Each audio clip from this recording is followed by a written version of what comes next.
The sentencings of Cleveland kidnapper Ariel Castro, an emotional day expected in court as one of his victims is set to speak about her decade in captivity. ABC's Alex Perez is in Cleveland this morning. Good morning, Alex. Good morning, George. Through that plea deal, Ariel Castro was able to avoid facing the death penalty, but he won't be able to avoid his victims. In just a few hours, one of them is planning to face him in the courtroom. This morning, 53-year-old Ariel Castro is expected to be sentenced to life in prison plus 1,000 years. But before he does, he will reportedly have to face one of his victims. Knigh, one of the 3 women Castro held captive, will reportedly make an impact statement in court this morning. The 2 other victims, Gina De Jesus and Amanda Berry, will reportedly not be in court, but will have representatives speak on their behalf.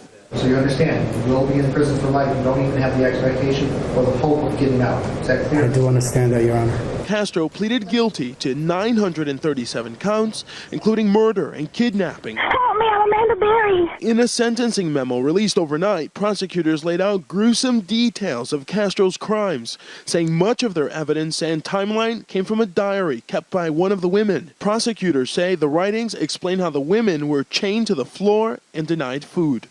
Earlier in the day, Cleveland police released a thank you note Knigh wrote to officers, offering her appreciation for their help gathering cards and gifts from well-wishers for the 3 women. I am overwhelmed by the amount of thoughts, love, and prayers expressed by complete strangers, she writes. The note appears to be another step forward as the 3 women attempt to return to a normal life.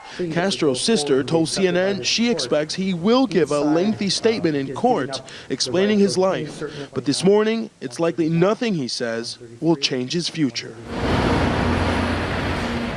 And it's worth noting how Knigh ended that special thank you note to police officers. She wrote, "Just when the caterpillar thought the world was over, she became a butterfly."